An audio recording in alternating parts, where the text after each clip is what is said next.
नमस्ते दोस्तों, फिर से आपके सामने हाजिर हूँ आपका प्यारा सा दोस्त मंगेश ठाकरे, आपका अपना प्यारा सा चैनल लेकर जिसका नाम है इरसाल नमूने। साथियों, आज हम देख रहे हैं कि कोई भी सरकार हो, कोई भी सरकार रहे, वो राज्य सरकार रहे, केंद्र सरकार रहे, हमारे देश में रहे, बाहर देश में रहे, कहीं भी रहे, हर एक सरकार का अपना अपना एक विजन होता है, अपना अपना कार्य होता है। उस कार्य को लेकर, अपनी विजनरी को लेकर वो सरकार इस सत्ता में आती है और लोगों से अपेक्षा जो होती है वो पूरी करती है। कुछ लोगों को चाहते हैं कि विकासात्मक कार्य हो, कुछ लोग जो होते हैं कि ऐसी पहल हो कि जिस पहल के माध्यम से हम हमारा देश को आगे बढ़ाए, हमारे देश की जो सुचारू रूप से चलने वाली गति है उसको और गति दे, और साथ ही साथ हमारे देश की आपस में सबसे बड़ी होने वाली रहने वाली मुसीबत कौन सी है, उस मुसीबतों से किस तरह से निपटा जाए। क्योंकि दोस्तों, पूरी दुनिया में हमारा एकमात्र भारत देश ऐसा देश है जहाँ लोकशाही तो है ही, साथ ही साथ अलग अलग प्रजाति के, अलग अलग धर्म के, अलग अलग समाज के 1600 प्रजाति के 1600 प्रकार की भाषा बोलने वाले अलग अलग समाज यहाँ एकत्रित रहते हैं। और उन समाज की रचना के आधार पर हमने हमारे राज्यों की रचना की है, हमारे केंद्र की रचना उन सबको लेकर रही है। सबको लेकर चलने वाले आप तक, मुगलों से लेकर सभी तक, अंग्रेजों तक, सबका अपना अपना यहाँ पर आक्रमण सहन करने वाली ये हमारी संस्कृति अपने आप में टिकी हुई है। लेकिन इन दिनों एक छोटी छोटी बातों से आई है कि आप बस एक साल में आपके घर में टीवी चैनल के माध्यम से बोलो, पेपर के माध्यम से बोलो, देखिए कि आपको क्या क्या सुनने को मिला कि हमारे देश के सरकार ने मिलकर एक नया कोई प्लानिंग की, नया कोई विजनरी काम किया, नया कोई काम किया। ये नहीं होता है, बल्कि हमें रोज एक नया मुद्दा देकर बिजी रखने की कोशिश होती है दोस्तों। और इसीलिए मैं कहता हूं कि आज के एपिसोड का हमारा नाम है मुद्दे की सरकार। मुद्दे की सरकार, जी हाँ दोस्तों, सही दोस्तों। आपको हर रोज एक नया मुद्दा दिया जाता है, हर रोज एक नया सब्जेक्ट, नया एक विषय दिया जाता है। वो फिर आज से 100 साल पुराना हो सकता है, आज से 500 साल पुराना हो सकता है, या फिर जो सब्जेक्ट है ही नहीं वो सब्जेक्ट आपको दिया जा सकता है। और साथ में इंटरनेट के माध्यम से, सोशल मीडिया के माध्यम से दोनों तरह की पोस्ट आपको ही प्रोवाइड की जाती है, समर्थन की भी, विरोध की भी। फिर हम जो उसके समर्थक है तो हम समर्थन की पोस्ट फॉरवर्ड करते हैं, हमें वो पसंद आ जाता है। हम विरोध में है तो विरोध की पोस्ट फॉरवर्ड करते हैं। लेकिन ये भूल जाते हैं कि हमने किसी को चाकू तो घोंपा, लेकिन हमारे हाथ में चाकू दिया किसने? वो जो चाकू देने वाला है उसका मकसद ही ये था कि ये गलत करे और ये बदनाम हो, ये परेशान हो, और मैं देखूं कि मेरे लिए कितने लोग तैयार है जो चाकू घोंपने के लिए तैयार है। तो दोस्तों, आज का हमारा सब्जेक्ट है मुद्दे की सरकार। फिर से आपको स्वागत करते हुए मैं आप सभी का इस चैनल में स्वागत करता हूं। दोस्तों, आपने अब तक इस चैनल को सब्सक्राइब किया होगा, लाइक किया होगा, फॉरवर्ड भी किया होगा, क्योंकि आप समझदार हैं। और हाँ, अगर आप पहले समझदार नहीं होंगे तो अभी समझदार हो सकते हैं। कुछ भी नहीं, सब्सक्राइब की बटन दबा दीजिए, लाल कलर काला हो जाएगा, और लाइक की बटन काला कलर कर दीजिए, नीला हो जाएगा। इतनी छोटी सी जादू करने के लिए भी पैसे नहीं लगते और कोई भी खर्चा नहीं लगता, सिर्फ दिल से, सुकून से अगर आपको ये वीडियो पसंद तो ही कीजिए, जबरदस्ती आपको नहीं है। तो दोस्तों, मुद्दे की सरकार की विषय निकलने की वजह यह थी कि इतने में हमने एक एपिसोड बनाया है हमारे गुंडा राज चलते हुए यूपी के विकास दुबे के ऊपर। वही विकास दुबे, ये शायद आप वीडियो जब तक देख रहे होंगे, एक तो मुठभेड़ में मारा गया होगा, या फिर उसकी हाथ पुलिस से और हमारे सरकार से भी बहुत बड़े होंगे, तो इस देश से बाहर फरार हो चुका होगा। क्योंकि हमारे यहाँ इस कायदे कानून में छोटी छोटी बातें, इतनी बड़ी छोटी छोटी बातें, लूप होल है, जिसका फायदा हमारे यहाँ के क्रिमिनल्स लेते हैं। एक सड़क छाप गुंडा जो खुद पुलिस के एक वर्दी से डरता है, वो गुंडा आज पुलिस को गोलीबारी करके उनका इनकाउंटर करता है। इतनी हिम्मत कहां से है? जब तक कोई राजाश्रय नहीं होगा, कोई राजकीय पार्टी साथ में नहीं होगी, मीडिया साथ में नहीं होगा, कुछ वहां के पालतू लोग साथ में नहीं होंगे, मुखबिर साथ में नहीं होंगे, और अवैध धंधों से आने वाला पैसा नहीं होगा, तब तक एक सड़क छाप गुंडा इतना बड़ा बन नहीं सकता है। अब तो ये हमारा ट्रेंड बन चुका है दोस्तों कि आपको अगर राजकारण में आना है तो पहले आप सड़क छाप बनिए, फिर गुंडागिरी कीजिए, फिर पुलिस स्टेशन में जाइए, 4 लोगों को धमकाइए, फिर कोई एक पार्टी को ज्वाइन हो जाइए, फिर पार्टी से आप कॉर्पोरेटर से लेकर एमपी तक अपना प्रवास कीजिए। और अगर आपका पहले एक समय था दोस्तों कि किस आदमी को चुन के देना, तो जिसका विजन अच्छा हो, जिसके पास कुछ विजनरी हो, जो देश के बारे में सोचता हो, जिसके पास प्लानिंग अच्छी हो, जिसके पास सकारात्मक सोच हो, जो विकास के पहलू पर बात करे और विकास की बात करे। इन सब बातों को लेकर जब हम बात करते हैं तो अभी हम देख रहे हैं कि झूठ, जालसाजी, फरेब, धोखाधड़ी और सिर्फ अवैध निर्माण, अवैध प्रमाण, अवैध कमाई, इस माध्यम से हम राजकारण में आना चाहते हैं। क्या इस देश की जनता आपको इसके लिए चुन के देती है? क्या आपका कर्तव्य नहीं है कि इस देश की जनता का जो एक प्रॉब्लम है उसको, एक प्रॉब्लम को आने वाले 5 सालों में आप संभाले और उसको खत्म करें, ताकि उस जनता के माध्यम से आप फिर से चुन कर आए।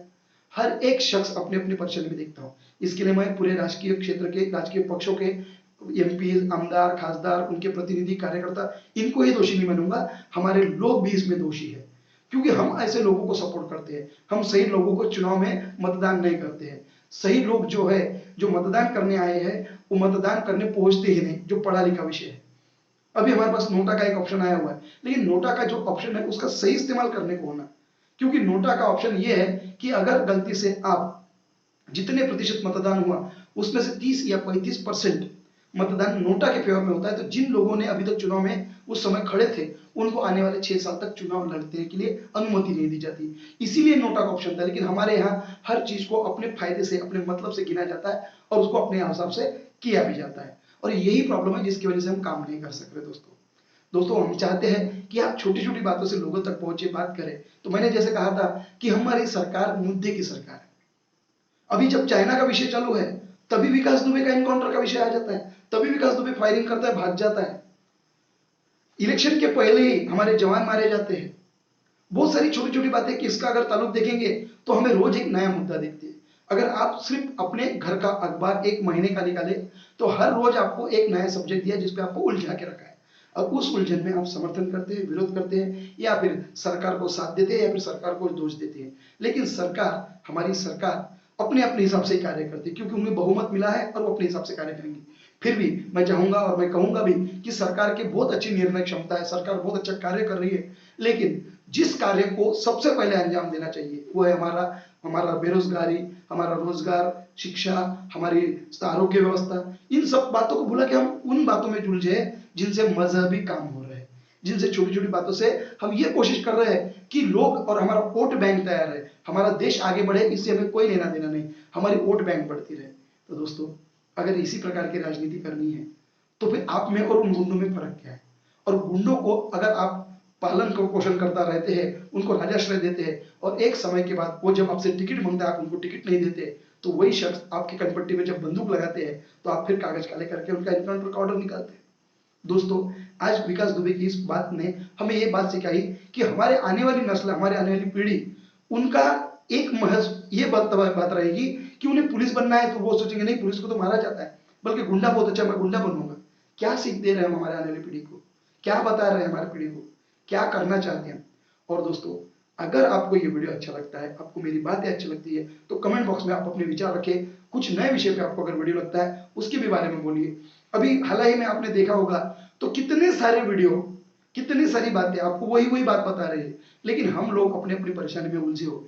लेकिन दोस्तों जैसे कि हमने देखा कि बाहर देशों में छोटी सी घटना को लेकर पूरी पब्लिक बाहर आ जाती है एक कान पीले।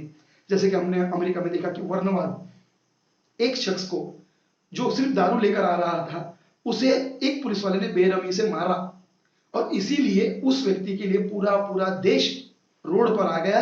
सरकार ने घुटने टेके, यहां तक कि जिस पुलिस के हाथ से गलती हुई उस पूरे डिपार्टमेंट ने घुटनों के बल माफी मांगी। ये ताकत होती है दोस्तों आम जनता की। हमारे हाथ में जितना बड़ा वोट का पावर है, जितनी बड़ी वोट करने के बाद हम सरकार बना सकते हैं, तो उन सरकार को याद दिलाए कि हम आपको घर पे बैठा सकते हैं। आप अगर भ्रष्टाचार करते होंगे, सब कुछ करते होंगे, कुछ भी करते होंगे जो देश के हित में नहीं।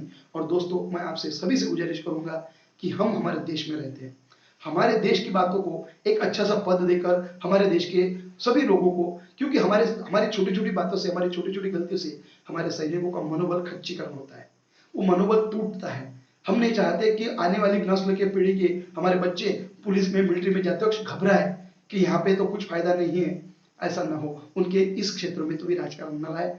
और सभी राजकीय लोगों से गुजारिश है कि बस 1 साल अपना या फिर अपने परिवार का इस देश सेवा में दीजिए, पूरा देश आपके साथ में रहेगा। घर पे बैठकर छोटे से कमरे से एसी हॉल तक, एक से बड़े रूम तक, और बड़े बड़े कार और बड़े बड़े कार्यकर्ताओं को लेकर जब आप बड़े बनते हैं तो आप दिल से बड़े नहीं होते दोस्तों। आपको लोग नहीं चाह रहे हैं, मजबूरी में शायद आप चुनकर आ रहे होंगे, लेकिन अगर ऐसा ही चलता रहे तो आपको वो दिन दूर नहीं दोस्तों कि छोटे छोटे बच्चे भी आपको घर पे बैठा देंगे और कहेंगे कि आप आराम करो, हम देश चलाएंगे। क्योंकि आपके हाथ में देश जब हम सब मतदारों ने, हम सब आम जनता ने दिया है, तो वो ये भी तैयारी में रहती है कि आपको घर पे बैठे।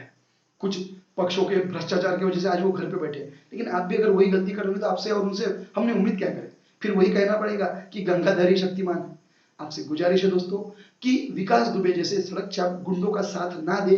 अगर आपके पास जानकारी है तो पुलिस को दे। आपके शहर में आसपास में कहीं पे भी कुछ भी अवैध निर्माण होता है, अवैध धंधा शुरू होता है, तो उसकी जानकारी पुलिस को दे। और पुलिस से भी गुजारिश है कि इस देश के लिए ईमानदारी नाम का शब्द, अपने माता का, अपने इस मातृभूमि का जो ऋण है वो चुकाने के लिए, क्योंकि आपके जैसे कुछ चुनिंदा मुखबिर सड़े हुए मानसिकता के और पैसे से लालच करने वाले जो कुछ भी पुलिस डिपार्टमेंट में, मिलिट्री में या फिर हमारी सरकार में लोग हैं, उनके वजह से सब अच्छे लोग बदनाम होते हैं। हमारी गुजारिश है दोस्तों कि ऐसा सड़ा काम न करें। अगर आपको ऐसा ही करना है तो फिर पुलिस में भर्ती ना हो, आप मिलिट्री में भर्ती ना हो, आप राजकारण में मत आओ। आपके लिए बहुत सारे धंधे हैं, खुलेआम आप गुंडाराज चालू करिए, लेकिन इस माहौल को मत बिगाड़िए। आप सभी से गुजारिश है दोस्तों कि मेरा वीडियो अच्छा लगे तो लोगों तक पहुंचाए और सबको बताएं। मेरा नंबर कमेंट बॉक्स में लिखा है। अगर आप अपनी मुझसे बात करना चाहते हैं, आपकी बात रखना चाहते हैं, कोई नया सब्जेक्ट सुझाव देना चाहते हैं, तो आपका स्वागत है दोस्तों। आप सभी से गुजारिश है कि ऐसे ही मिलते रहे। फिर से एक बार आपसे नमस्ते और विदा लेते हुए कहूंगा, नमस्ते इंडिया, सलाम इंडिया, राम राम इंडिया। जल्दी मिलेंगे दोस्तों नए एपिसोड के साथ। धन्यवाद।